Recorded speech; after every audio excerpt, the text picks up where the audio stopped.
Oh my goodness, it's Friday yet again. It is November the 5th, which in the UK means that we have fireworks night, which ultimately means that there might actually be some horrendous background noise, and for that, I'm very sorry in advance. It might not be related to the fireworks, so let's face it. It's going to be an interesting show tonight. But what I will say in the meantime is keep your coolest cats in your devious dungeons this time. And yeah, stay out of the foreboding forest for maybe an hour and a half. Chill out with me. I've totally failed to upload our usual intro video for the next spot here, and I'm not going to pad this out whilst it uploads. So we're just going to say, my name's Phil, welcome to the Dark Orb, and welcome to my good friend and RPG enthusiast, board game enthusiast, author of Weird Space RPG, which is available on Drive-Thru RPG. Check it out for cool space stuff. Mr. Paul Cat, how you doing? Good evening. How about yourself? Not bad, not bad. A bit of a disorganized intro there, but you know, these things are sent to try us. It's been a while since I've seen you. Yeah, it's been a little while, yeah. I've been busy working on a few bits and pieces. Definitely working at the day job as well as. How about yourself? We're working on a few bits and pieces as well as the day job. Yeah, I mean, outside right now sounds like an absolute war zone. It does, quite literally. Yeah, so I mean, I live in an area that's not particularly heavily populated, but I mean, it's a town, so there's still a lot of fireworks outside. The cat is hiding, sort of hiding, curled up on the cat tree. But certainly not particularly pleased. Quite often she'd be out on the windowsill or going out the back, and she's just not interested in that right now. I see why. It's been a couple of weeks since we last did this show. Last one, in fact, was our little birthday spectacular. That was fun. So thank you for everyone that joined in for that. That was really exciting. We didn't quite crack the Celebrity Squares tessellation of 9 people, but we got to 8, which was really cool, and slightly went over the target that we have every time of 1 hour, which always overruns to usually 90 minutes. I think we ended up at 3 hours. That was great. Call it a birthday special, and I've done. Oh, absolutely. It was good fun. Yeah, I mean, normally we start this show talking about what's arrived in the post. But before we do that, let's say hello to everyone that we've got. So good morning to you all. Goblin's finally asleep, so you can come and join in the fun, talking about board games. Good afternoon, Jason. Good evening, Bruce. Yeah, thank you for joining us. Should be an interesting... Oh yeah, Jason says don't forget the after party. That's true. After we finished filming, we kept on talking for it must have been a good 45 minutes to an hour. That was a really nice show. I'm really proud of how that went. Since then, of course, also we had our cult series. That was really great. There's a lot of post-production went into that. So I will tell you now that we're not going to do another show quite like that for a while. I loved it. We will do more cult, but for every hour of video that we put on YouTube, it probably was about 3 or 4 hours worth of post-production. Now, if you're good at Adobe Premiere, you can probably do it in 20 minutes, but you know, it's not my calling in life. So next time it'll be quicker.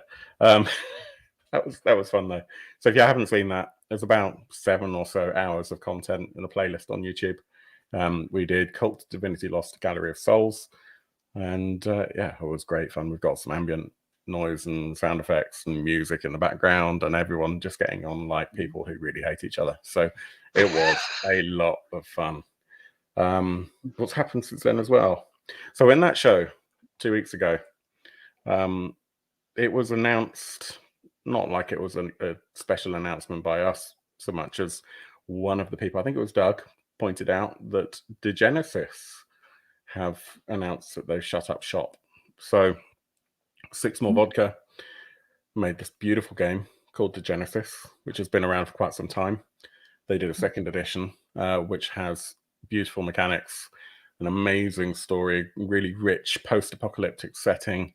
It's a bit of science fiction, a bit of fantasy. It's set in Europe primarily, so actually Earth, as opposed to some kind of mystical faraway land. Instead, they've just kind of pushed you forward 500 years and had an asteroid and all that sort of stuff. Yeah, so the Genesis at the beginning of the first lockdown in the UK, at least, said, hey, we're going to do an experiment. We're just going to give you all of our books for free. And our books are so good that hopefully you'll go, fuck me, these books are amazing, and then buy them. And I want to say that with their experiment, they had like, I don't have the numbers in front of me, but like 30,000 downloads of the core rulebook and only 60 people bought it or something. So the huge, spectacular failure, and it's a real shame. I'm honestly not that surprised, because as someone who's been running games throughout the entirety of lockdown, I'm pretty much running games from PDF. Now, I own books. You can see behind me, I own books, and I will learn a setting, preferably from an actual paper book. But when it comes to planning for games, even if it's in person, I tend to do it from PDF. When I'm running a game at the table, I tend to do it from a PDF, because you can Control F, you can find the things that you're looking for very easily. You know, once you've read something, you've got an idea what the terminology is going to be to find that in your book. So it's a real shame. And as Bruce said, Sandro said, they weren't cheap books to print, and a lot of lore. They're not cheap at all. There's a whole lot of lore. The books are printed at a premium. They're graphic heavy. The paper is, heavy duty paper. And it's a boutique item. They're an independent. So, as well as anyone how expensive it is to produce a small run of books. And yeah, they were getting distribution through Asmodee by the end, or maybe even throughout, but I don't think they ever really had a huge volume of sales. They're kind of relying on that kind of repeat fan base, but not really getting any growth. So yeah, that experiment failed, which ultimately meant that a whole bunch of stuff that I had planned to back on Kickstarter, off and on, or at least had thought about backing to run on the show, etc., I had to do my thing of cancelling. So, cancelling is not the right word. Downgrading pledges to like $1 here and $5 there, which I feel very guilty about. So if I've backed your project and I've dropped that pledge down to a very low level tier, ultimately it's because I've ordered the Genesis and I've ordered the whole thing. Hopefully we'll get to run it. It's a beautiful, beautiful world. So with that in mind, and this is the vague segue, one thing that arrived in the post this week was the first thing I haven't opened, because this is a campaign book and I'm not going to open these until I've got the core rulebook in front of me. But this is In Thy Blood. It says on the back, When Baptists Die. Now, I don't have the nerd cam set up right now, so I'm afraid I can't like zoom in and give you any sort of look at the pages, etc. But we'll do that once I've got some of the other books, and we'll do a bit of a deep dive and have a look, so that we can all kind of sigh about the fact that this horse is now bolted. But hopefully they'll turn up. Had a few other things arrive, all related. But did you get anything over the last couple of weeks, Paul? In fact, over the last few months, because it's been a while since you were last on. Honestly, no. There's a couple of bits and pieces from Kickstarter I'm still waiting to come through the post.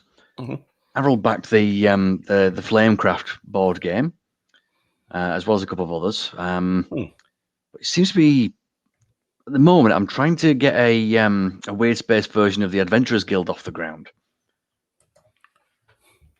So that's taking a lot of time and a lot of effort, but yeah, it's keeping me away from backing other things on Kickstarter. There's only one thing recently that I've actually backed on Kickstarter, which is something we're going to talk about today. Yes, and I know what that is. Okay, well, sod you then. Here I am trying to get you to talk about interesting things. Fine. Well, I'm very excited for reasons that I shall now go into.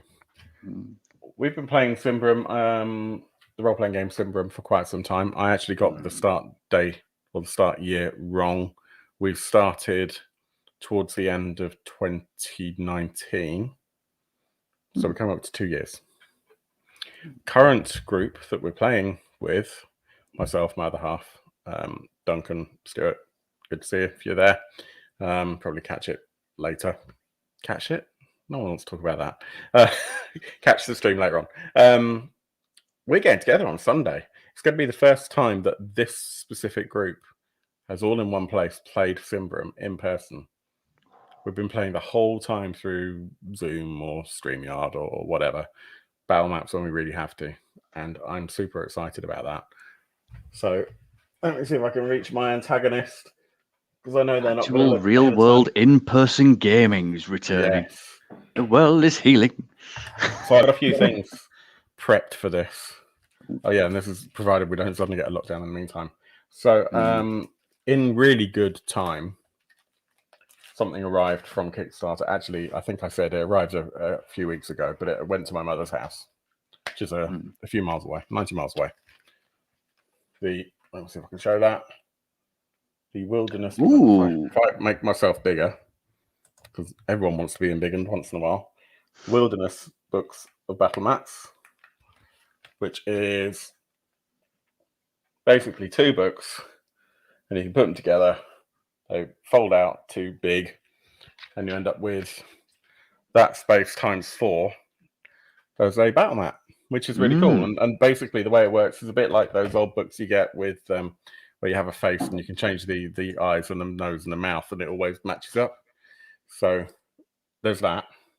And then what came with this was a little book of battle mats.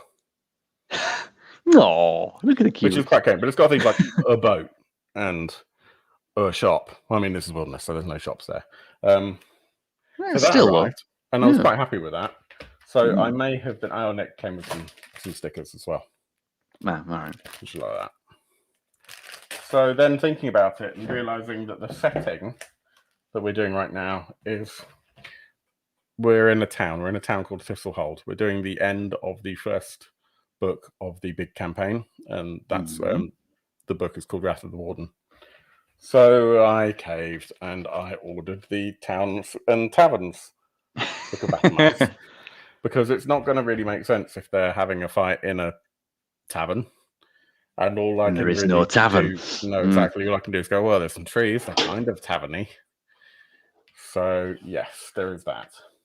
And of course, whilst doing that, I then had to get the Town and Taverns little book of battle mats.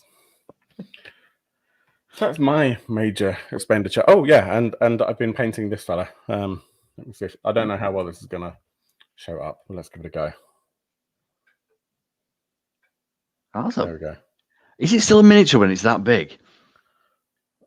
I mean, I get asked that a lot, but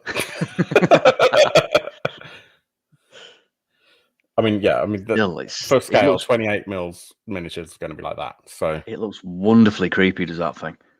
I'm pretty happy with it. It's as is the case with all creators. I'm far from actually super happy with it, but it will certainly do. Yeah, and it's the creative curse. And it's resin. So what's going to happen? I'm going to knock it over, and it's going to break, and I'm going to cry. That's what's going to happen. But that's us, I think, all caught up. Just trying to think if we've got anything else planned for the rest of the year in terms of content. Nothing specific. Got a few ideas that are in. Yeah, bigger shot. We have a few things that we're planning right now. Yoel, in fact, is going to run something. Well, we're planning something very, very interesting. We're going to do a one-on-one Call of Cthulhu campaign. One-on-one, one GM, one player. I'm the player. I've never played a well-run Call of Cthulhu, so I'm kind of nervous about what to expect, and I know how terrible a player I am because I GM all the time these days. So that should be fun. No, I'm really looking forward to it, to be honest with you. I see. I've only ever played Call of Cthulhu live, as in the LARP version. I've never done the tabletop version. That makes more sense. Once you elaborated what you meant, like, oh yeah, that makes sense. As opposed to what I was imagining, which was like, I don't know, some kind of, I don't know, Just playing with weird dead people. VR thing. Doing it online, yeah. Yeah. Nah. Should we crack on and talk about Kickstarter? There's some cool stuff going on. Oh yeah, so first of all, before I do that, I will point out, yes, we know that Mothership's live right now. Love the look of that box. We're going to talk about it next week. Likewise, what was the other thing? Help me out, people. There was something else that we were going to talk about. The Elder Scrolls board game as well?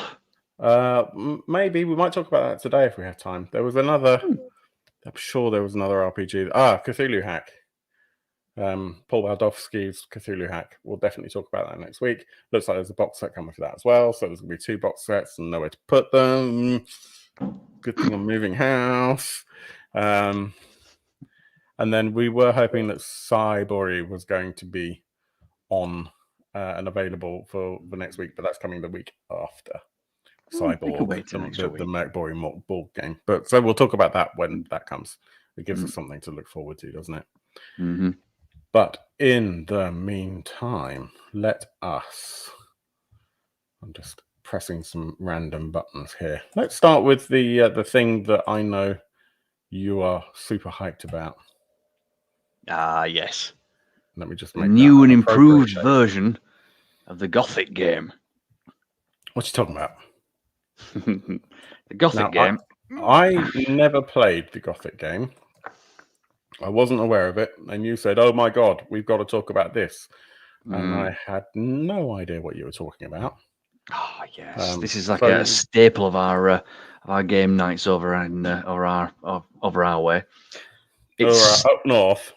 Up north. The idea is that it's like Dracula's castle. Yeah. All players enter the castle and then try to bump each other off in increasingly silly ways. 6 man enter, 1 man leave. Yeah, pretty much. If you're lucky. Now, with the 90s version, it's got some real Monty Python style humor to it, and I'm really hoping that they do translate that to the new game as well. It's things like you walk into the kitchen, the cook decides that they haven't put the glasses on. They trussed up like a pig, an apple shoved in your mouth, and dragged off to another room. It's like you might miss a turn or sort of things for that kind of thing. Another one is in the first room you enter, it's directly next to a lavatory. So there's a potential chance that when you walk into that room and you pick up a card, that somebody flushes it and you get completely covered in cack. And at that point, people take damage whenever they share a room with you because of the smell. It sounds very messy. There's another room where one of the cards is there's a rhino. You take X amount of points of damage and you have to run 24 squares on the board to run away from the rhino. It'd be really interesting to see how much of that they bring over. I really hope they do, yeah. Well, I have looked at the website, which is blacklettergames.com/damnation-the-gothic-game. Just Google Damnation, the Gothic Game. Yeah. Or look at the Kickstarter, which we're doing right now. And I don't know if this is a modern quote or if it's an older one, but they have said, Terry Jones from Monty Python has said, "I haven't had so much fun since I became a vampire. This game will make you turn in your grave," which is great. I spoke a little bit earlier on to the current writer for this version, this wonderful new version, Chris Reese.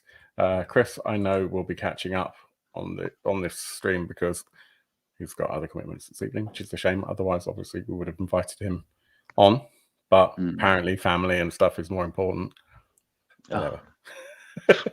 But he's got a game to sell. I know, right? His priorities are all wrong. I spoke to Chris earlier on, and he actually pointed out that the original version of this game was written in 1966, which there is some speculation as to whether or not that might make it the. I'm just going to go back to us a bit. That might make it the oldest horror board game. Potentially, yeah. I mean, the version I've got from the 90s. Yeah, what do you think, those of you watching? In the comments, let us know. And if you've not joined us before, welcome. Hope you're having fun. Please like, subscribe, that other crap. Really helps. We have Patreon, RedBubble stuff. All helps. Yeah. What do you think? 1966. To be fair, it would fit a lot with the Monty Python style humour that's in there. Absolutely. Yeah, it would certainly explain a lot. Certainly if a lot of that's been preserved from the original version of the game. It is looking beautiful, and I mean, there's only a couple of reasons why I'm not personally backing this. And they've got nothing to do with the project whatsoever. I think it's awesome, and we'll go through it in a second. I'm not backing this because I just dropped some money on the Genesis. And the house. Buying a house. I have a house. So I decided I need to spend more money on one because I'm fed up of working on the dining table. Yeah. I've got a board game coming, Judgment Eternal Champions, which is a PvP miniatures game, not quite skirmish, but that sort of thing. Almost skirmish. They probably would say it's a skirmish. It's like a MOBA type thing. I'm waiting for the pledge manager on that, and that scares me. But yeah, I mean, that's pretty much it. I think this game is really, really rocking. Let's have a look through.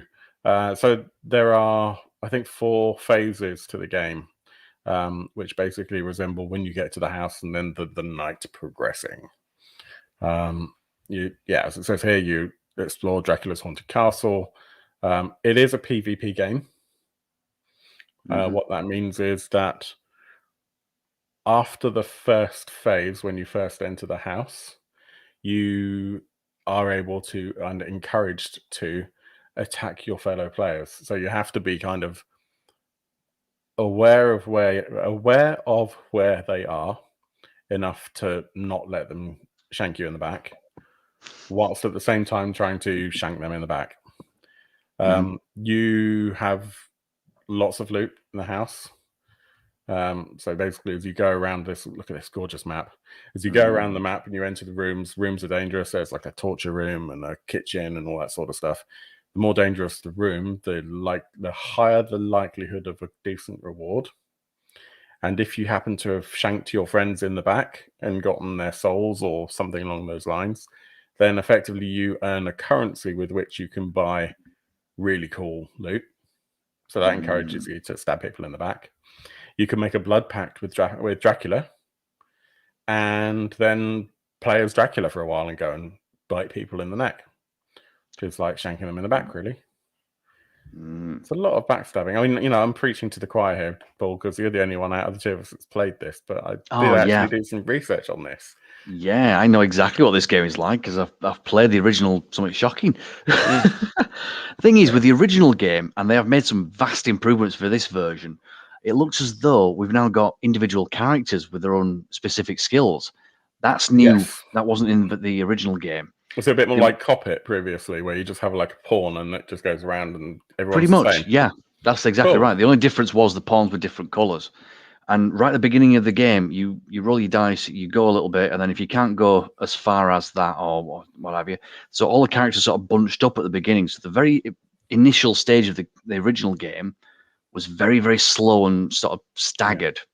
With this version, they've changed that. So you now have like 4 goes right from the word go. So you can go all the way around the castle sort of thing. Yeah. And then the game starts properly.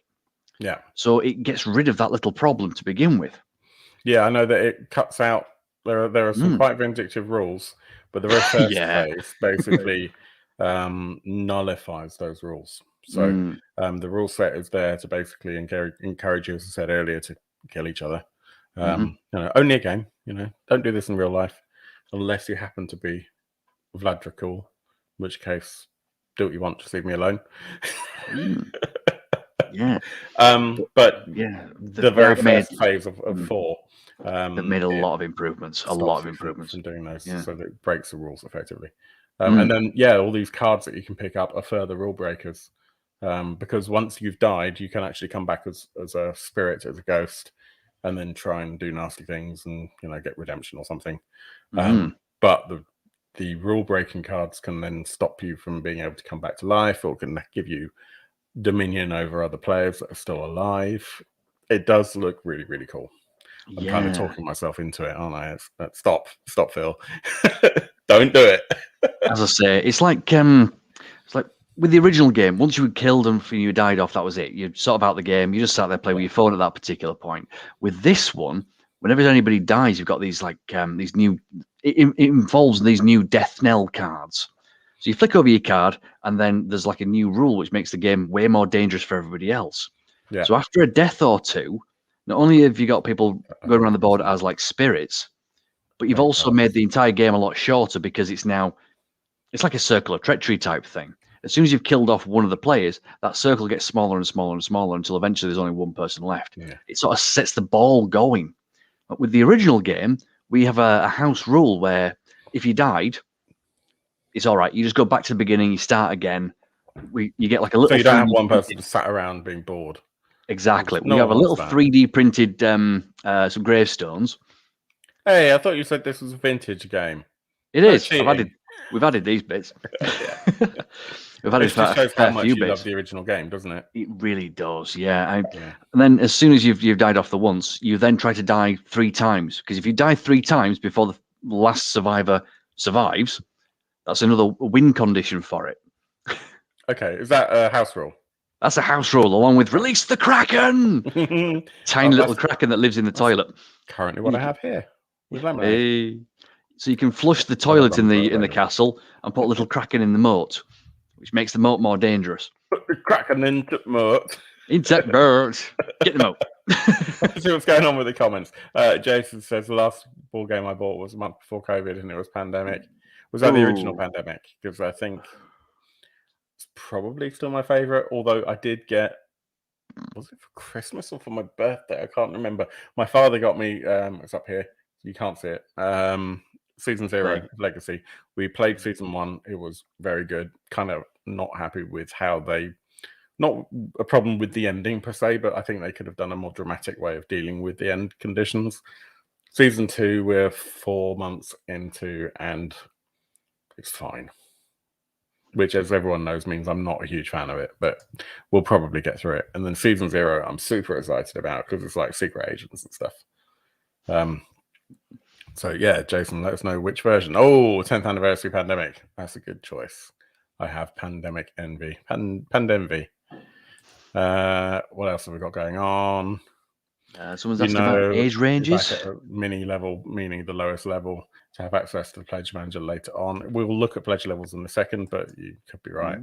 It really depends on whether or not you're going to get it to the table. I know that my other half would not really want to play this.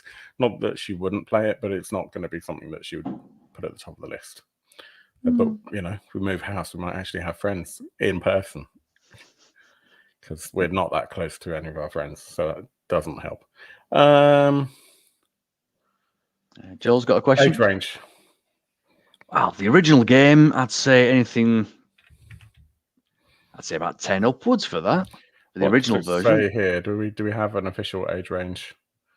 Anything in the FAQ? Nothing in the FAQ. We could do that. That encourages no. Yeah, we don't know. We can. We do have Chris from Blackletter Games who's joined our Discord. If anyone wants to join Discord, it is open access. We haven't locked it down. It's not tied to a Patreon thing, although if you are one of our patrons, then you get a nicer Discord level. So yeah, I'm sure he'd be very happy to answer questions. We should do that as a paid thing, shouldn't we? Pay us 10 pence and you can ask the creator a question. But yeah, we'll ask him that and we'll get an answer for you, Joel. What else do we have in the comments? Someone brought Pandemic in the office as a team building exercise. No. You don't want someone bringing Pandemic into the office now, do you? This is true. I mean, you know, one man brings and the entire office leaves, you know, whether you like it or not. That's patient zero, is that? Yeah, pretty much. It is a great game. Checking Gothic Game age range on that was 10 plus. Cool. Thank you. So wasn't a bad guess from me, then. Is that the original? I presume that's the original. I assume it's the original. 6.6 though. That's. I mean, Chris was mentioning that the artist for this had kind of intimated that he was offering like full frontal nudity pictures, and not of himself. That would just be gross. Artwork for the cards and stuff, and obviously that's been declined, not because of anything other than that realistically it's not going to fit for a family game. I don't think. I mean, I would personally, I think it would be amazing if there was a proper, like a cult style version where the art is that much darker. That's kind of like an add-on pack. I think that'd be hilarious and really change the tone of the game. I could definitely see it as an add-on pack. I mean, if Exploding Kittens can have a not safe for work pack, yeah, exactly. Something with vampires and things like that in, it'd be incredible. But I guess then you run the risk of people not wanting to carry the game, or I don't know, it's not worth it really. And I think this art is just fantastic. It is very good. It kind of reminds me of the White Wolf vampire core book type covers. Yes. Especially that, the big, the big toothy vampire on the front of the box. It looks very much like the Malkavian source book. I mean, all I've got here is that, which is a lot more colourful and a little bit less. What do I have? I've not here, but I've got like the Toreador and the Gangrel still. And you're right, the art style is very similar to the old source books from 2nd, 3rd edition, especially. Art style's great. I think this is going to be an amazing game. I think you're right. It's already at like what, almost 50k, which is pretty good. And yeah, so let's talk about the pledge levels. So, 40 quid for the board game. It's not bad in today's climate. That's not bad at all. Let me just bring this up so that we've got a half interesting image on the left-hand side. Where was that one with the board on it? That looked quite good. Oh, I think it was one of the first ones. Scrolly. Sorry, everyone. There we go. There we go. Let's do that. That works. Yeah, the box cover, the box art. Sorry, everyone. I know you can hear the mouse wheel scrolling. I'll get a. Tell you what, if we get enough people on Patreon, I'll upgrade to a non-clicky mouse wheel. There we go. 40 quid for the core pledge. It's pretty good. You get a copy of the game. Great. Go up the core pledge and the expansion. So that's pretty good. 15 quid for the expansion. Check the campaign page out. The expansion's not small by any means. It's got a ton of cards in it too. Yeah. So yeah, I think that's really cool. And then 80 quid gives you a large bust. I mean, what more could you want? Actually, the bust is really cool. I'm going to show you the bust because I don't think we've seen that. We certainly haven't stopped at it. It's unpainted. There it is. And there's resin. So that's basically all we can probably see here. But there we go. Can I unbiggen it? If you have a look on their Facebook page, there are some. That's just far too much like effort, but I can probably do this. Well, yeah, but we can direct people to the Facebook page at least. You can see pictures of that painted and unpainted, and in a lot of detail as well. And it does look really quite good. Not sure what I would do with it though, other than just stick it on a shelf to gather dust. I mean, it is a dust collector. Collectible resin dust is probably just as accurate. Yeah, but it is pretty cool. And obviously your paint job will vary if you're a painter. And you don't have to be a really good painter to make this sort of thing look good. I would zenithal prime this probably. So do the whole thing with black primer, get some white primer from the top, spray that down, just so that then the bits that are facing the floor are black, and the bits that would be shone down from the light above are white. So that gives you effectively a really good basic grayscale. If you want to, you can also use gray just to work as a mid-tone, and then white only from the top. And then with a bit of ink, you can just go in and sort of backfill that if you really want to. Make it look like stone. Exactly. It works really well. We did a whole load of... we got a board game called Folklore the Affliction, and it came with a whole load of terrain. And that's my basic priming technique with an airbrush, but you can get spray cans to do exactly the same thing. but with an airbrush, doing the whole thing black, then just doing it kind of grey from the side, from an angle, and then a little bit of white from the top. And I really didn't want to do any more painting on them after I'd done that, because it was all like tombstones and coffins and that sort of stuff. So I ended up going in and just putting some ink in to fill those lines out, but it certainly wasn't bad, yeah. And it certainly wasn't needed to do that. Just that zenithal priming, as they call it, or object source lighting is another way. There are a few different words for it, phrases for it. But it can make a difference if you're not a confident painter, but you want to do something other than just have basic grey plastic. That's a good way to just improve it a little bit without taking too much effort. And if your baseline is just, I want it to look a little bit better than the grey or brown plastic of the miniatures that I've got, you can do that for, you know, tenner's worth of paint and half an hour, and it won't look perfect, but it will probably look better than it did to begin with. And if it doesn't, you can just throw it in a thing of fairy liquid and clean it off. It's not a big deal. So that works for all miniatures, but the bigger busts, as they say, is a little bit easier because you've got more detail in the sculpt, so you've got less detail to potentially lose with a layer of paint. So yeah, there you go. Little bit of impromptu. Here's what you can do if you're not a good painter, but actually you want to still do something, and you think it looks cool. So that's that bust there. And that was, did we say it was, I forgot the price now. 80. Yeah, I knew you said 80, and I thought, oh, that's far too low. My only criticism so far, and I have not gone through all of the stretch goals, so let me know if I've missed something, is this. Now, do you know whether or not this is in print or if it's just a PDF? I think it's just PDF. Which I think is a real shame, because this image makes it look like it comes with, or that you can purchase the novel as a physical book, and it will look like this.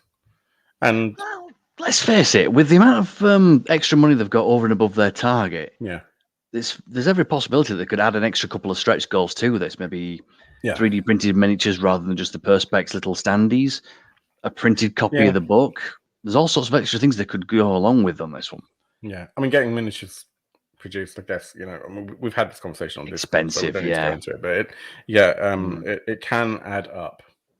It really can. Yeah, but it's just, for me, scrolling through it going, oh, cool, there's a book that I could put on the shelf and not read, but would have every intention of reading. I really liked that. I thought that's really cool. And then I saw it was a PDF, and I was a little bit disappointed by that. Just a little. I mean, you know, the reality is that, I mean, I bought the Cult novel, which I spent bloody years trying to track down. The new one that was published by Free League in English. Someone was selling it on eBay. It's not much more than it was originally at Kickstarter, and it's in great condition. So it sat on my shelf for 4 months, because I keep using what little free time I have for reading games to run, or, you know, planning shows or working. So I'm under no illusion that if I had bought this game and it came with the hardback book, I probably wouldn't get to reading it. I still bloody want it. Anyway, that is Damnation, the Gothic game.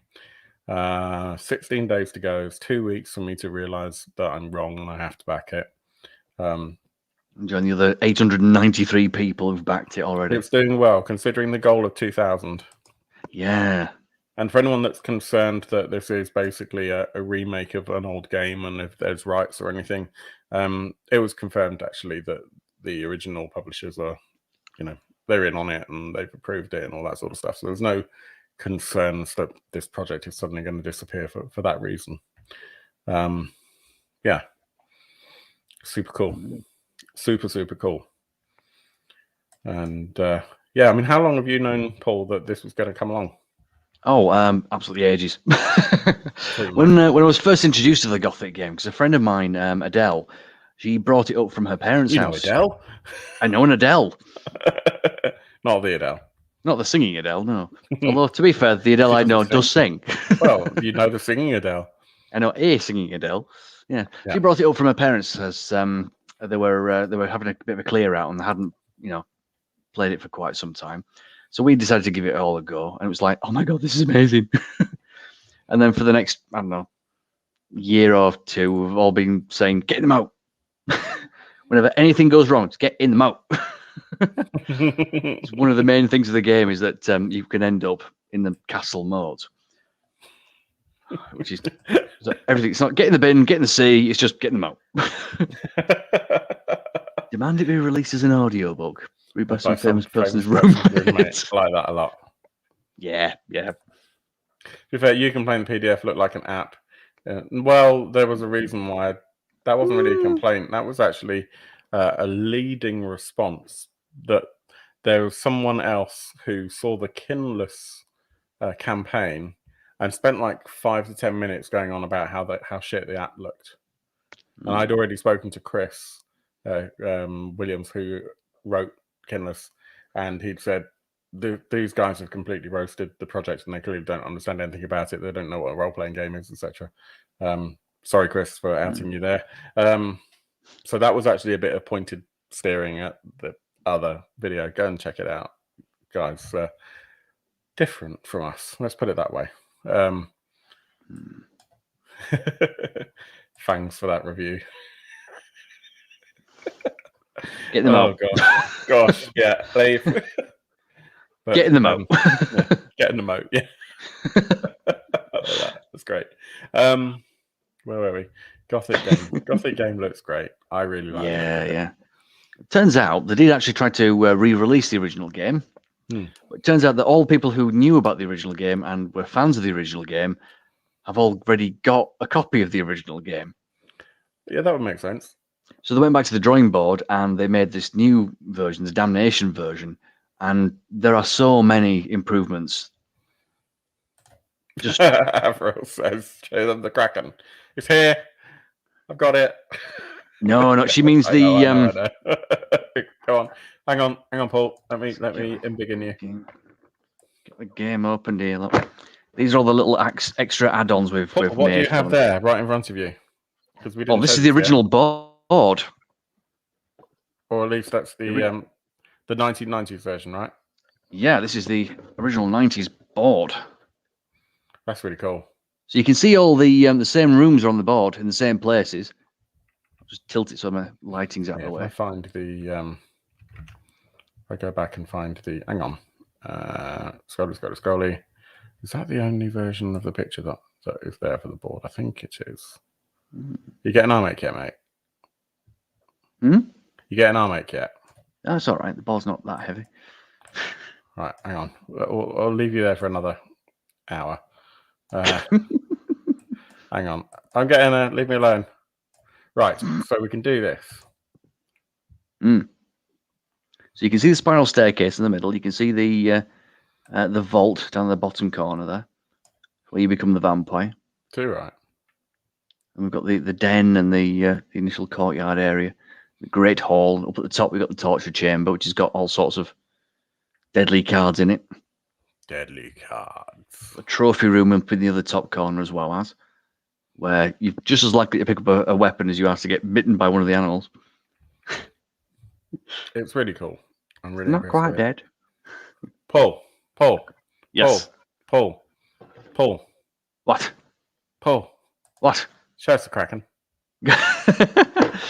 So yeah, as far as the game is concerned, remember me telling you about our new death mechanic, where it's a case of yeah. Hang on.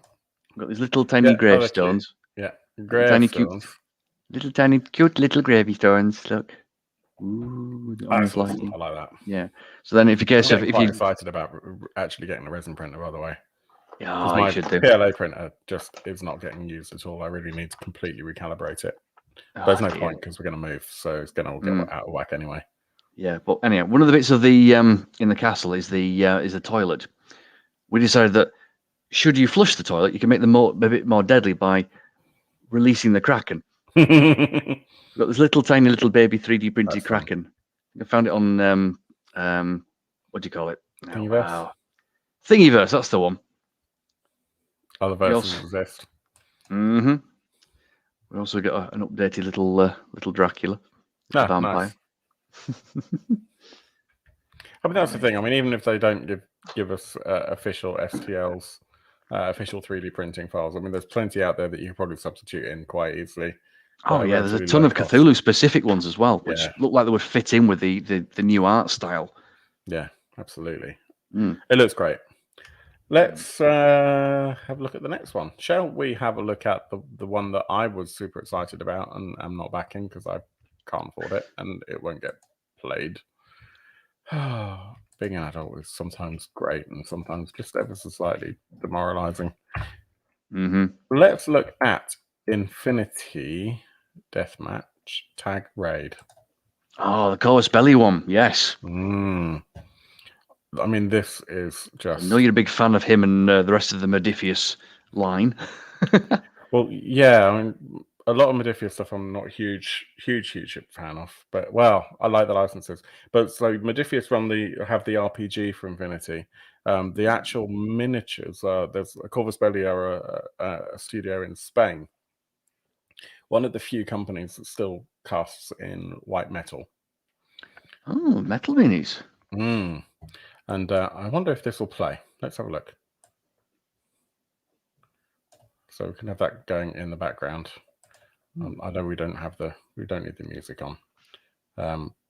But I just think it's a really interesting project. So the whole idea is that, well, we've got a bit of a theme, big monsters, with these two games that we're going to discuss now.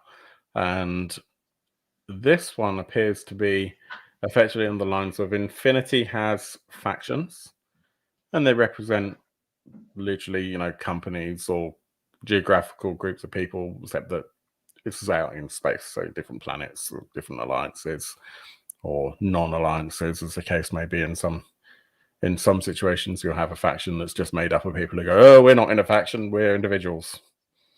But that You're all individuals, just like everyone else. I'm not. But this is great. So Infinity, normally, in fact, I've got some here. These were not painted by me, but I will just show them off anyway because they look a lot better than anything I do. So these are, if they'll show up, they're Infinity minis. They're quite anime. These are older models, which is why they look a bit skimpy. The new ones tend not to. I know that's not really very easy to see. Apologies for that. But it's a 28mm war game. Rule set's pretty simple. And in Infinity, you get these things called tags, which are basically mechs. This seems to be a PvP giant mech robots using an adaptation of the original rule set, which is pretty straightforward, but has lots of additional rules that can get a little bit fiddly. They did a slightly simpler rule set called Core 1. Code 1. Got it up here somewhere. Code 1. There we go. So they did this adapted rule set called Code 1, which is like my first Infinity. And this game is based on that rule set. You're playing giant robots, trying to shoot the other person's giant robots, but also in an environment where these great big scary monsters can come out and also try and eat you. I think it's really nice looking. The minis, as you've probably seen watching the video, look superb. The tags and the robots, the big robots and the monsters are, I want to say they're PVC. The smaller, like the individuals, people, etc., are still white metal. I tell you now, they're a complete bitch to assemble, but only because they're small and pointy and they require a bit of cleaning up. The way they're cast, on the other hand, is just incredible. So whilst they are annoying because they're quite often a lot of parts, they tend to go together extremely well. So provided you've cleaned the miniature and gotten rid of all your mold lines and your sprues and that sort of stuff, for the metal parts at least, they just slot together really, really well. They can just be fiddly. So you probably want a little bit of experience with trying to get two tiny things to stick together. That sounds so wrong. But these creatures that they've created to go with them, and even the tags, the robots are just so awesome. Let's just look at this. That's just incredible. I love it. It's like a mixture of a lindworm and a sandworm from Dune. You know, I mean, the mouse different, obviously, but the lindworm style, and I mean, I'm a big fan of, and they've called it a stirworm. I don't know. Someone who has international languages might be able to tell me what stirred means, if it means anything, or if they've just made something up. I just think that's really cool. I would love to paint that and have that on my table for use in other games. I don't think I'd actually play this game. Mechs. Minis. More mechs and tags and minis. They all look really, really awesome. And then there's a couple of other things. So you have the terrain elements. Terrain is always welcome. This is pretty agnostic terrain. They haven't gone out of their way to make stuff that you couldn't use in other games. And that would be a compelling reason for me to want to get this. Because we do have Infinity. We do play Infinity. Cargo containers and mining facility stuff and towers would actually be really handy to have, because you never have enough terrain for a war game. Of course not. And then you've got this guy. Hello. It's just really sweet. And then extra scenery as well. So if you're playing Infinity and you want more stuff, regardless of whether you're going to play this game, it's not overly expensive. It's not the cheapest thing ever, but it's not overly expensive for an entire game with some extra tags, some extra creatures and minis that will work. They are compatible with Infinity.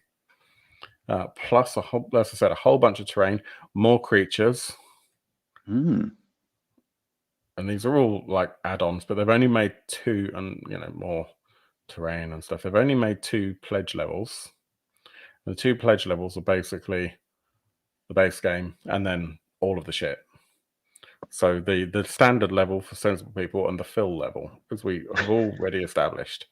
And you get all this extra stuff. And I'm not too sure how much of it is Kickstarter exclusive. I haven't dug enough into this because I know I'm just going to cry. Right. Well, with just how much it takes to get a miniature commissioned or modelled and brought to the table there, they're never going to make them Kickstarter exclusive only type things. They might do that with like one miniature, but not the entire thing. Yeah, exactly. But it theoretically just pushes the value up. There's some add-ons. I don't know how much the add-ons are, but I would guess that they're probably like 40 or 50 euros each. It might tell us somewhere. Oh, here we go. Right. So this one's 70, 45, 30 euros for the scenery. The scenery is really cool. I like that a lot. Is that all for the scenery? Yeah. It's probably all PVC, but I don't care. Doesn't matter. That's still a fairly sizable amount of scenery. Yeah. I can see that being used in pretty much any sci-fi game. I mean, I'm going to be running a Necromunda campaign at some point. Yeah, exactly. It'd be perfect. And for Necromunda, you just paint it darker. Yeah. That's pretty much all. So it is 250 euros, 214 pounds. Gets you the Fill Edition Platinum Pledge. Doesn't give you all of those add-ons, but it gives you the core box, the scenery pack, that's like the dragony thing, and I can't recall what the search and capture expansion is. Oh, that's that really cool sort of feline-y thing, which I think is badass. Again, I'd love to reappropriate that. Yeah, add-ons. As I said, I didn't check the cost of those add-ons because it will just make me cry and want it. But I really like it. So the standard edition is 120 euros, 103 pounds. What do you guys think in the comments? What do you think? Large. Stor means large. So it's a large. I mean, these guys are, I believe, Spanish. So there's probably another Nordic language that they've pilfered from. It's probably just large worm. Yeah. Jason says, I've got the core book for the RPG, but I've not read it yet. Tell me about it. I haven't got the core rule book for Infinity because it's 2D20, and I haven't actually played or read any 2D20 yet. I've got Dune up there, still in shrink wrap. It will happen at the point when I want to play it. The Genesis is probably going to come first. Probably before the Genesis is going to be Call of Cthulhu, or one of several other things that are behind me. But yeah, looks cool. Never play it. Looks cool. Exactly. Infinity I love. I think it's a really elegant system. It can get a bit crunchy because it's a war game, but it's good and it's really pretty. But I don't think I would play this. And I'm not playing Infinity as much as I'd like to. We've got certainly a few people who watch the show who tend to watch it on catch up, who really have played Infinity a lot more than I have. If you've played Infinity and you're backing this game or you're thinking about backing this game, let me know what you think of it in the comments. Also, let me know who is your favorite faction that you play as. I've got a Nomad army, which I haven't built yet, the Japanese Secessionist army, which I've built and painted and haven't played with, and the Aleph, actually the only army that I've played with so far. And that's a bunch of fun, but I haven't actually gone deep into all of the rules about things like hacking, etc. We've only played a couple of times. In fact, originally I bought Infinity models to use as miniatures for a Coriolis role-playing campaign that never got off the ground. But they're so cool that we just kept buying more because they're badass. And they work for almost any sci-fi game, to be honest with you, as baddies.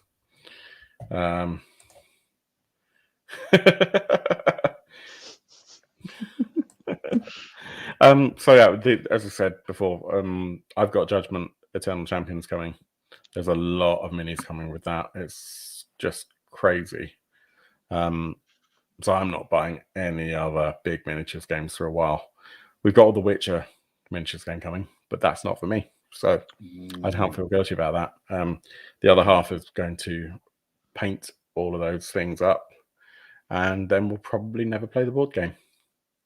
Specifically bought for the miniatures. We're going to probably play the role-playing game at some point, and then we've got a bevy of witchery content or witchery creatures and characters to use in that or in any other fantasy game settings, because the minis that came with that, that come with that game when it finally lands, are sensational.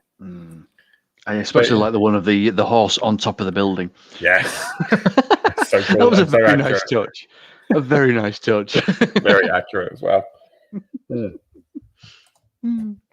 Oh dear. Right. We've only got one left that's on my official list. Before we go to that, has anyone else got anything running? Not stuff that we're going to talk about next week, obviously, because we'll talk about it next week, and I don't want to run out of content for that. Anything else on Kickstarter right now that you're excited about? Please let me know. If you're watching live, then let us know, and we'll pull that up on the screen. Have a little look. We'll go in cold. That'll be fun. Yeah, in terms of other things, I'm quite excited about just going off topic for a minute. I'm quite excited about some of the TV and films and stuff that are coming out in December. There's so much good content coming our way. We've got the new Witcher. We've got Wheel of Time. Gosh, there are a few others. I'm trying to think. Another episode of Foundation just dropped. We're way behind on Foundation. Cowboy Bebop, the live action show of Cowboy Bebop, is going to be sensational. So that's going to be really cool. Yeah, Book of Boba Fett. It's been mentioned in the Boba Fett, yes, absolutely. The Boo Cough Boba Fett. Boo! Traveler's Aid Society provides opportunity for a resale of a Kickstarter exclusive. Should we have a look? Let's have a look. I'll bring that up very quickly. I was looking at that earlier, actually, but I don't really recall much about it. That one. So Traveller, I've said before, I need my scares, you know. I played Traveller all of once, but it was a 7-hour scenario. Friend of the show, Exius, ran that, and it was great fun. One of my top 2 sci-fi role-playing game experiences in person. And, excuse me, it was really good. I was really surprised. I'd not played Traveller before. I didn't have to create the character, so I did not have to go through this stupid life path thing of I've spent 4.5 weeks creating a character, and oh look, they've died, so now I've got to start all over again, and I haven't even got past character creation. I was really, really surprised by it, to be honest with you. I thought the system, although I can't remember it now, was extremely elegant.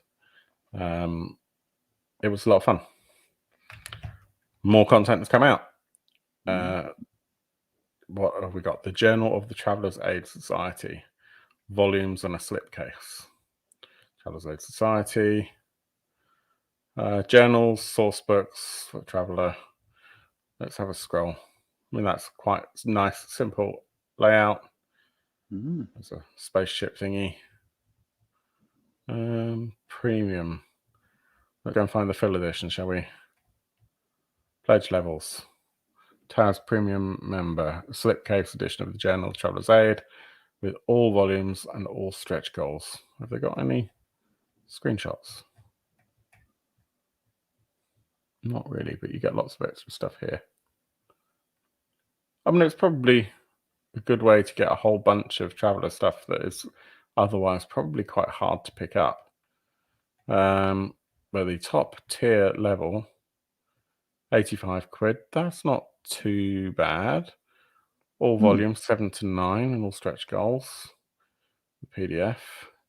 But I think you'd end up then just going in to try and get everything else, wouldn't you? So the campaign of Drynax, Pirates of Drynax, is £150. Sounds like a lot for a campaign. It's not really that expensive.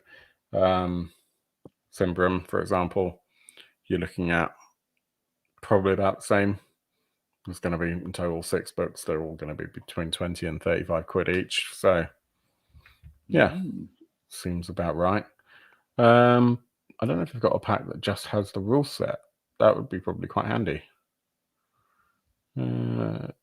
Stomping Grounds, Aliens, Empires, Adventure Pack, Slipcase Pack. What if you haven't got Traveller yet? That's what I want to know. I presume that they're just making an assumption that people who come to this project will already have invested, and rightly so, because it's a great game.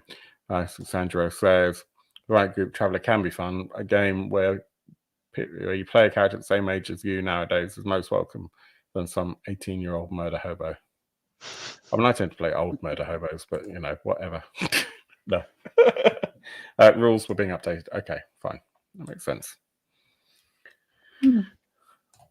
Yeah, if you like space sci-fi RPG stuff, then Traveller is one of the best ways to do it. No doubt about that. Definitely worth checking out. Speaking of space sci-fi stuff, let's check out that final board game. Because this has got quite possibly the best Kickstarter video that I have seen in a really long time. I'm not going to play the audio because I can't be asked with the potential that the algorithms will decide that we haven't got a license for the audio. But I don't need to, because the video itself just explains everything that you need to know about this game in a just phenomenally good way. It's rather nicely animated, isn't it? It's nicely animated, but actually it shows the gameplay really well. The entire video has got no speech. It's just music and audio effects. And in that time, you can see that, okay, it's a large monsters, dice chucking. It's just an awesome looking, effectively a merry trashy, you know, game of chaos. And I just really, really like the simplicity of that. I'm sure that actually it can get quite crunchy. I have no doubt about that. Quite often they can. But I'm not going to be really disappointed when you buy it and they just don't do this. Imagine what it's going to be like when we get to a point in technology when actually your minis do this sort of stuff. It'll happen, but not for a long time. Virtual board game at that point, won't it? Exactly. I mean, that's already getting there. We're now getting the advent or the very beginnings of 3D holograms. So it's it's not far away. Animated 3D holograms at that. But I love this because you've got the kaiju, then you've got the robots, and then suddenly motherfucking not Kong turns up, destroys the UFO, and you've got the big old the mecha, or whatever you want to call them. It looks great. It looks a lot of fun. A lot of fun. Mythic Games. So for those who don't know Mythic Games particularly, they do put out very good stuff. I'm just going to give you an idea of what came out before by Mythic. So we had Six Siege, that was very popular. It's very recent. Fantasy Brawl, Darkest Dungeon. Ooh, Darkest Dungeon. That was hugely successful. That was huge, wasn't it? Yeah. Hell the Last Saga, Steam Watchers, Enchanters, the Joan of Arc board game, which is just beautiful.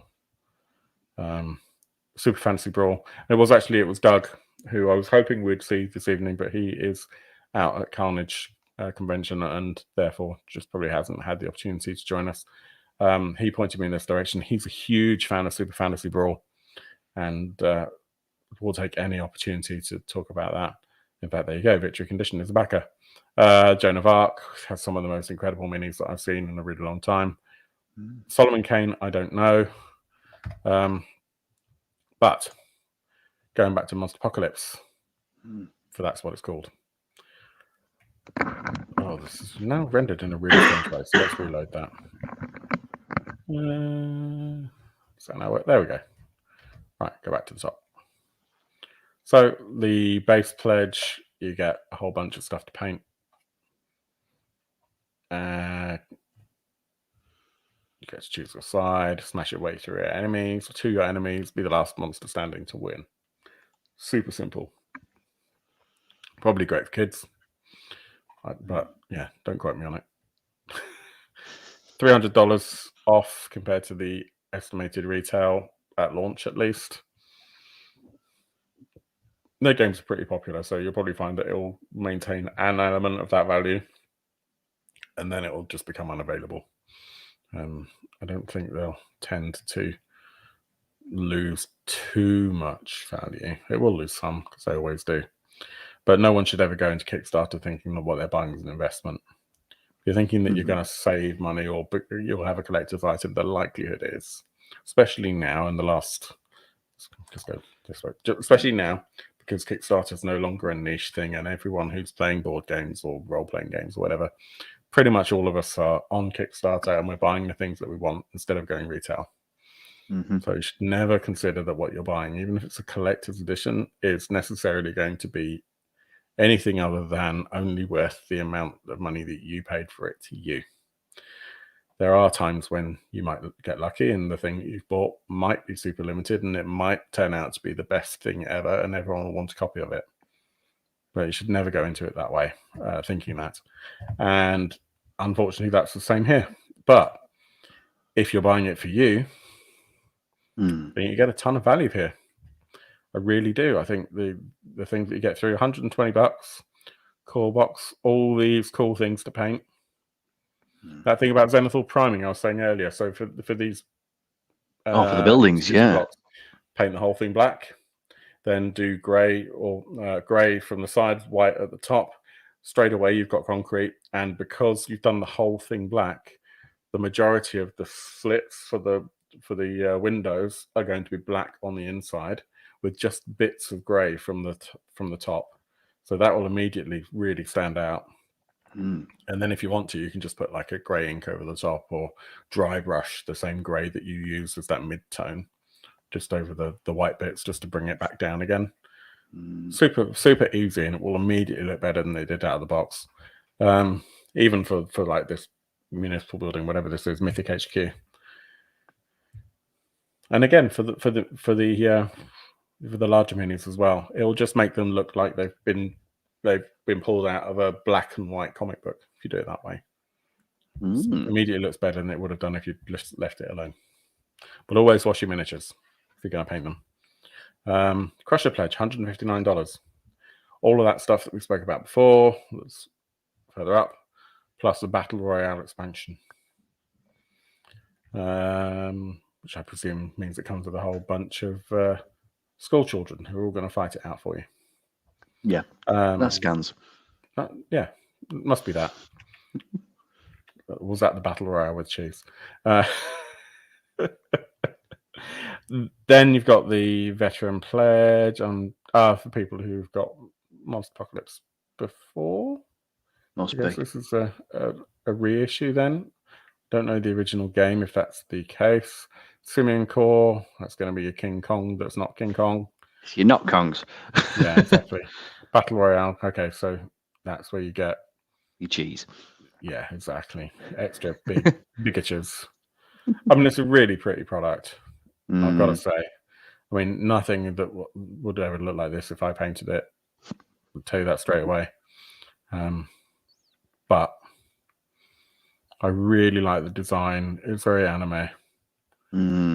Coolbox content. Okay, here we go. So you get your big Jaeger or mech or whatever you want to call it. Bunch of smaller stuff, strike fighters. So it's clearly going to be a PvP where one of you is going to play as the great big robot and the other one's going to play as your dinosaurs, and that's straight out of your Gojira movies or you know, that sort of thing. Lords of Cthulhu. It's really smart. Not Cthulhu monsters. Exactly. It can't be Cthulhu because there's no U on the end. Of course. Obviously. Don't get confused by all the tentacles. I mean, you know, that thing's clearly not going to eat a planet. It's way too small. But exactly. I suppose it's got to start somewhere. Might nibble the buildings. I want to play as the buildings. But they're really cool. They'd be super easy to do a simple paint job on. You could spend hours and hours and hours on them. Many of my friends are much, much, much infinitely better painters than I am. And the reason for that, among other things, is that they actually put the time and the effort in, and their eyes work, and they've got steady hands. And color vision, which really helps. But I just get bored. Cheating at that point. I know. I just get bored after a while. Yes, exactly. Guyver vibes. Yes. The Guyver was amazing. Bruce says, board game with a lot of minis to paint is now putting me off backing. Just don't have the time or the patience. I totally get that.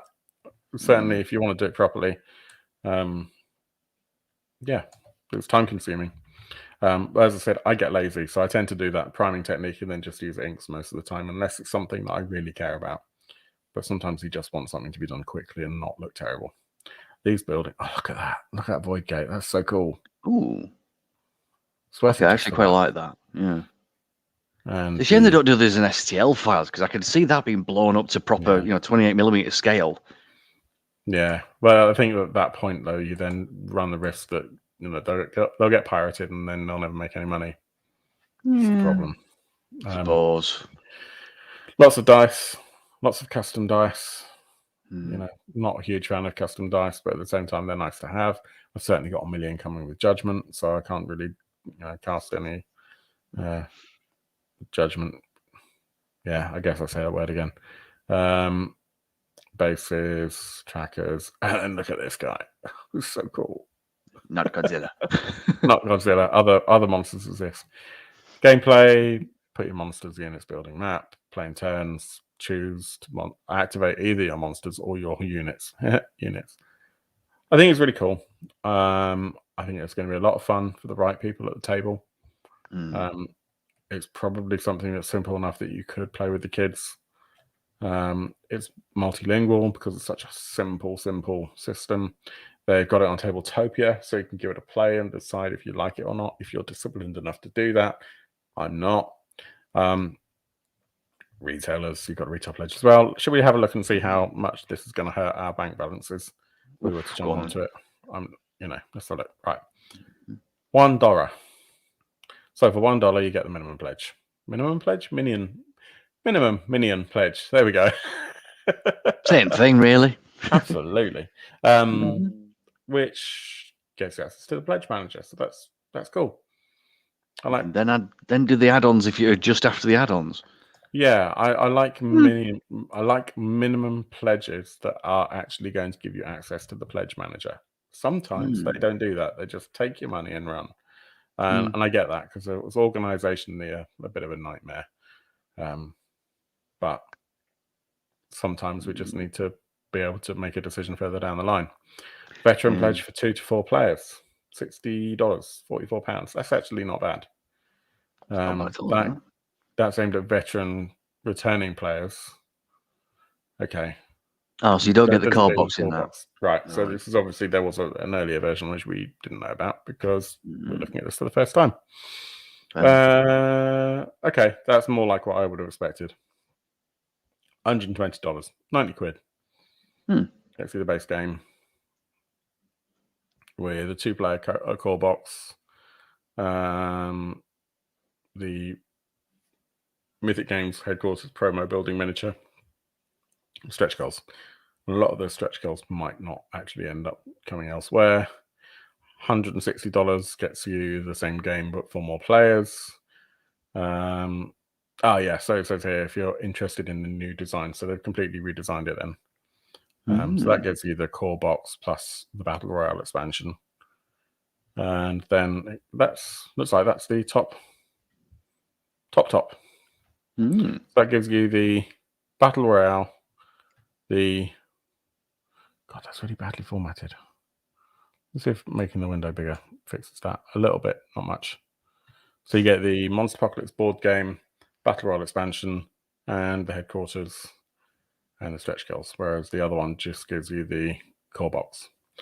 So as a completionist, that makes me think about the fact that that's the top pledge,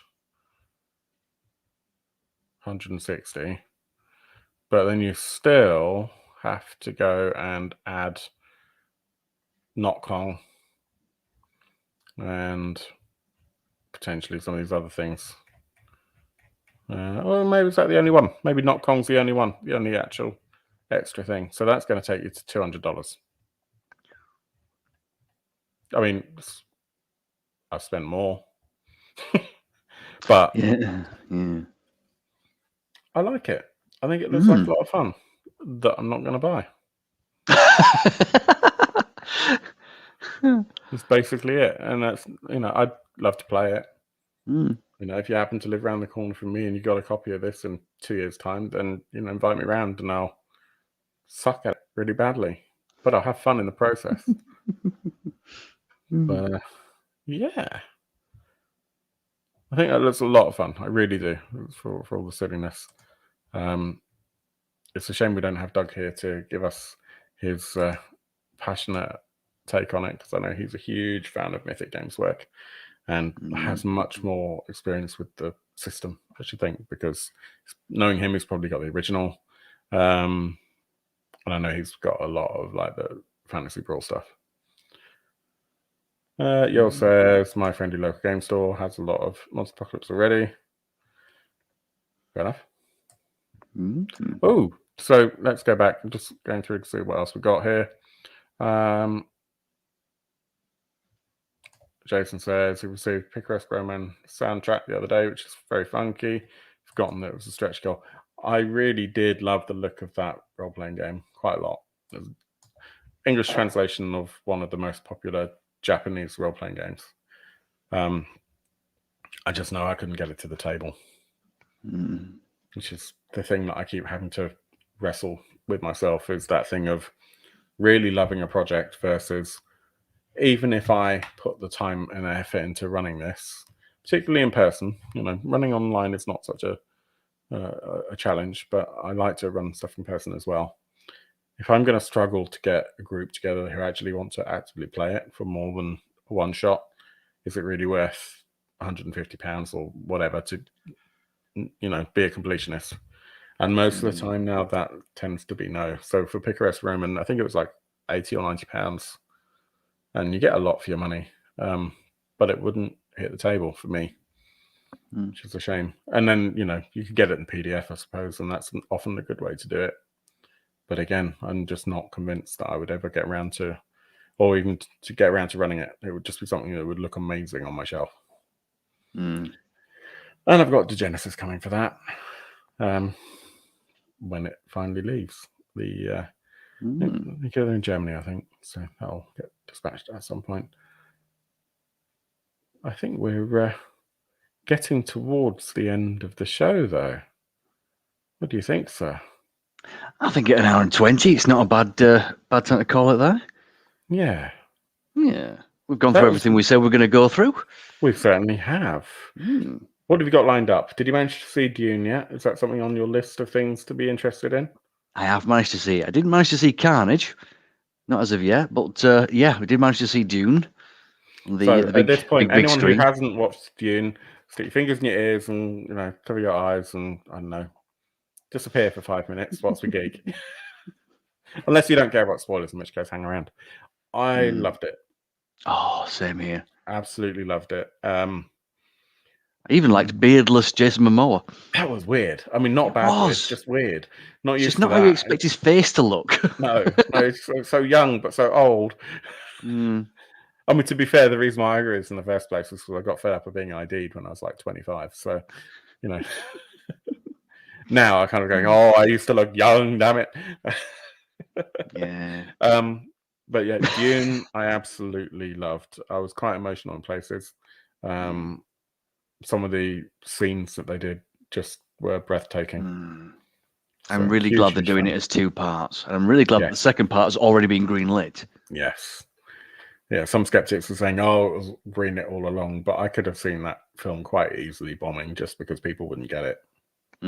Or because it was only half a film and that's not quite how it was advertised. And it's quite slow and brooding. You can certainly see a lot of Blade Runner 2049 in it, which is not a bad thing. Oh, yeah. I need to rewatch that. It's been a while. I was a huge fan of that. How much do you have to understand Spice World before you see Dune? I think it's important. I think you need to really understand the backstory, particularly between Jerry and Emma, without really knowing their their interwoven stories and the aristocracy surrounding them. And I hope that in part 2 of Dune, we really do find out what they really, really want and what a zigga-zigga actually is. I'm not entirely sure they're going to tell you, to be honest with you. It's one of those things, you know, the zigga-zigga was inside of you all along. Oh, well, was that the zigga-zigga rat was what got blown up during the first kind of major battle. You sure it wasn't the black stuff that Harkonnen was in? Could have been. You can imagine, you know, Baby Spice just coming out of that big black goo and just sort of floating like a giant ghast. Poor Emma Bunton. But yeah, Dune, I absolutely loved. I've got free tickets to see the original Ghostbusters at the cinema on Sunday because we have satellite television and they have this thing where you can sometimes win or put your kind of name in a hat to get some free tickets to cinema. So Chris Dacko from our Discord and Anoya and I are going to go and watch the original Ghostbusters at 10:30 in the morning and then hopefully go for some Sunday roast. I haven't booked that yet, though. So I'm looking forward to the new Ghostbusters, the Afterlife one with Paul Rudd in it. Yes, it looks great. You can't really go wrong with Paul Rudd. I liked the second Ghostbusters film. I saw that at the cinema, not the first one. But yeah, I think that's going to be great fun. I'm really looking forward to that. I haven't seen the original Ghostbusters in a while. Certainly had it on. I don't think I had it on VHS, but I certainly had it on both DVD and I've got it on Blu-ray. So I am a fan, but it has been a while. And I've never seen the original at the cinema. So no, neither have I. It should be quite interesting to see how well it's held up. Yeah, 19th of November, you're completely right, Sanjuro. Cowboy Bebop is going to be fucking amazing. The new trailer looks superb. They've even got Ein is definitely in it. Ein being the dog. I think the casting, they've done a really good job. I mean, I can't really criticize the way it looks so far. They've got Kano Yoko doing the soundtrack with seatbelts again. It's going to be so good. And of course, Ghostbusters Afterlife, which I think, as we just said, will probably hold up. Should do. It's got the right pedigree behind it. Yeah. It's even got a Janine in it. Yeah, it really has. Yeah. Gosh, I used to know her name. Annie someone. I'm ashamed to say I would have to Google that. I'm going to keep thinking about it. It'll come to me after we've closed the show. It's Annie someone. I'm sure of it. Yeah. It might not be. The absolute icing on the cake, the cherry on top would be, a Sigourney Weaver and a Rick Moranis cameo at some point. That would just be sweet as. Not impossible. Annie Potts. I did cheat. Annie Potts. I would never have guessed that. No. I got halfway there. Yeah. She was in something else I saw relatively recently. Don't think it was a new thing, but she was in something that I saw recently. Haley Joel Osment I saw recently on one of the last seasons of Goliath, which I completely binge watched lately. Hey, Johnny! Yeah, Annie Potts, exactly. And last thing I saw him was The Boys. Yeah. He was in Goliath, and I hadn't realised that he's not as tall as I thought. And don't get me wrong, I've got no problem with people being tall or not tall, as the case may be, but he's 5'4", and that was a bit of a surprise. Yeah. Well, he didn't look particularly tall in The Boys either, but then again, I just assumed that Carl Urban's 6 foot odd. Yeah, exactly. Because he played Dredd. Yeah, exactly. So that was a surprise. Yeah, just a bit of whimsy there, no judgment or anything like that. It was a bit of a surprise to see him walking on and going, "That's a strange camera angle." Oh, okay. Yeah. Young Sheldon. I've not watched it. I kind of gave up on Big Bang Theory after it finished. After I'd watched all the episodes of Big Bang Theory, I stopped watching it. Yeah. To be honest, Young Sheldon just felt a bit like a cash grab, and I never quite got around to watching it. I'm sure it's good. Dredd 2. Yes, Euro wants Dredd 2. Everyone wants Dredd 2, especially Carl Urban. Yeah. The first one was great. I mean, it did feel a little bit derivative of some of the other films. It was just, I'm in a skyscraper and it's a bit run down. There are a few films like that, Attack the Block even. I get where you're coming from, but Block War is one of the major 2000 AD storylines for Judge Dredd. Yeah, absolutely. So it's kind of like that imitates that, and then that's actually harking back to this. Yeah, and it was a low budget film that they managed to do a really good job on. I think the problem is that the other Judge Dredd film that didn't exist, we know the one that we're talking about. The one that had Mean Machine Angel in it. The one that didn't happen. Set a scale that then made it very difficult for any other film to follow, which then makes this the new film. Don't get me wrong, I've got it on Blu-ray. It's great, but it makes it look so small. Because you're going to have watched all of them, and that's unfortunate. If it was standing alone, I think it would have probably done even better. If it had been the big opening to a TV series, that would have been amazing, because then it could have branched out and expanded and gone a bit, further from there. And I think Carl Urban has already said that if he gets handed a script for it, he's going to put that helmet back on. There was another Carl Urban sci-fi TV show. Is it Too Human or Becoming Human? Is that the thing with the werewolf and the vampire and the ghost that share a flat? Oh, no, not that. No. It's either Being Human or... Yeah, it's where he's partnered up with a robot. Let me have a look and see if I can make it out. We're going back a way. Almost Human. Almost Human, that was the one. Yeah. I know it had the word human in the title. Yeah, that one. That was really good. Yeah, that was really good, yeah. Really, really good. So they cancelled it. Of course they did. They cancelled it after one series like they do with all the best sci-fi. Check out Almost Human. It's a bit dated now. It came out in 2013. Chuffing good sci-fi. Right, I think on that bombshell, I'm going to go and pour myself another drink and collapse on the sofa and watch watch V a for thing. Vendetta because it's the traditional film for this time of year. Jesus Christ, I haven't seen that in forever. It's not a bad shout. Well, then It's not a bad shout rectify at that. all. It's November 5th. I You know. celebrate almost blowing up Parliament. Commiserate? No. Thing is, it's probably not the best thing to say at this point in time, really, is it? Celebrating an honest person entering Parliament. Yes, absolutely. Hooray! I mean, happens every now and then. But It's then just him and like Dennis Skinner. and probably all of the menial labor, like catering staff, cleaners. Should we just broaden that out to the cast of Fight Club? Well, we can't talk about that. Yeah, the people who make your soup, pour you your drinks, the people who you make wear masks in the Houses of Parliament, because let's face it, the parliamentarians aren't going to do it themselves. Sandro says, "Very scary to rewatch now." It is. Yeah. It is. A little bit. Especially if you're in the UK right now. Yeah. But, all is good. Let's recap. So, Monsters and Robots, Monsterpocalypse. Check it out. It's really, really cool. Miniatures are awesome. If you want to paint and you want to do some contemporary sci-fi painting, go for it. It's going to give you all that sort of anime, Godzilla / Pacific Rim.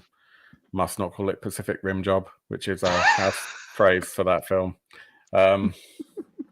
Pacific Rim vibes. Check it out. Not better. Pacific Rim Job vibes. Pacific Rim vibes. Check it out. It's really cool. It'll be a lot of fun if you've got, kids or young teens or older teens or adult friends that like attacking people with dice, then it's going to be great. And what else did we have? Infinity Deathmatch Tag Raid. Bit more advanced. You're going to have to build the miniatures yourself, at least some of them. They're a pain in the ass. The game's going to be amazing. The creatures are cool. So if you're looking for some painting challenge and an assembly challenge, it's going to be great, fun, very rewarding to build. And then playing it is going to be really cool. If you play Infinity already, jump on that. It's really awesome. If you're an ex-goth or a contemporary goth or metalhead, or you like Anne Rice for some reason, if you're a big fan of Stephanie Meyer, then check out the Gothic Game Damnation, the Gothic Game.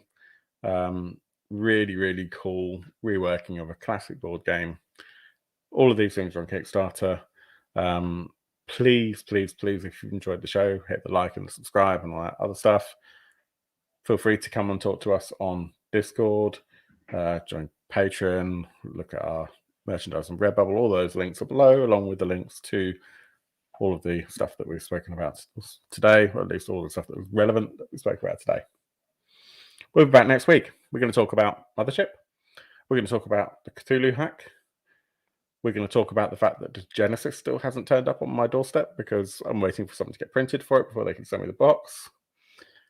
I'm sure there'll be at least one other project that we'll have on the roster by midweek next week. I'm going to go and see if I can find V for Vendetta on any of the streaming services and then try and win the argument about whether or not to watch it. I'll be very surprised if it's not up there tonight. Yeah. We'll Of discuss all it in Discord. nights. Yeah. Also, join us in Discord. Let us know how you spent November the 5th. And we'll be back. I don't know, Paul, if you'll join us. Hopefully you will next week. To talk absolute rubbish once again. So, my speciality. Yeah. In the meantime, I hope you all get some games in. Hope your dice rolls are way better than mine. Take care. Thanks, everyone.